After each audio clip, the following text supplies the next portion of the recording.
Hello, everyone, and welcome to the ABC post-game show after the Sixers just beat the Warriors 113 to 112 in Game 7 of the NBA Finals. Roman, what do you have to say about this? I think this was a great game. Sixers played really well, very close game, very tight game.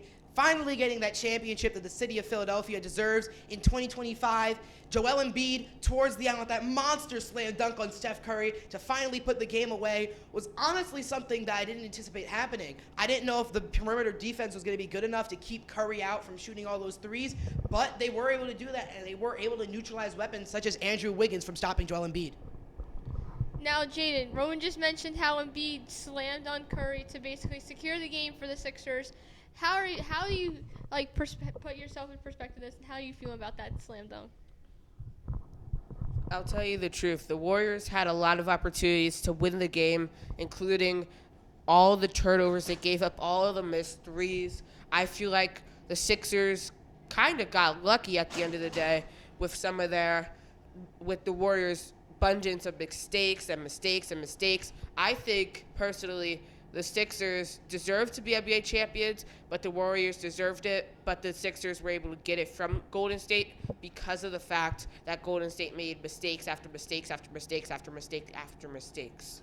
When we're talking about mistakes, I really think we have to go quickly to Jordan Poole's shooting today. He was trying to play a bit too much hero ball. You saw him. He took 8 shots from deep. He took 8 3-pointers. He only was able to make 2 of them. One of them was a costly turnover that led to that Embiid slam dunk. We have to realize, is Poole really going to have to be the guy? Because he's one of these young stars that hopefully for the Warriors will be their next generation. But after that game, I don't know. Yeah, Poole had a really struggle game today. We did see Poole have a good Game 6 and Game 5 and Game 4 and 3, but today's Game 7 was not Poole's day. Jaden, any other players to note out that had maybe a poor game or a really good game? Back to the Poole thing, you know, in 2021 in the NBA final, in 2022, when the Warriors won their last NBA championship against the Boston Celtics, the same player who was in this conversation about underperforming in certain games in the finals was Mr. Jason Tatum.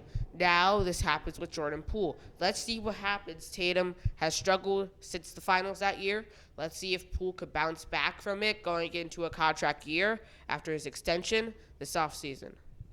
Now, we talked a lot about the Warriors, but let's touch on the Sixers a little bit. Roman, how do you think about the Sixers playing tonight since, they just won the final? I think they played exceptional. And what I really want to say is the underrated performance of Tyrese Maxey. When you look at the stat sheet, his stats don't really pop out to you that much. But then you look towards the assists, the steals, the rebounds. He was absolutely dominating in those aspects. He was feeding Embiid the ball, giving him lobs, allowing for him to get those slam dunks, and opening holes in this defense. Sure, he didn't have the best statistical game. He didn't score that many points, only 8 points in this Game 7, but he led the team in assists, he led the team in steals, he led the team in rebounds, and he was a key contributor. I think people need to start talking about Tyrese Maxey more. Yeah, I think you make a really good point there. Tyrese Maxey looks really good. Now, Jaden, we're going to get your thoughts after we get a commercial break from our sponsor, of course, because we are on ABC. We are going to go to commercial break, and we will be right back to get Jaden's thoughts on the Sixers.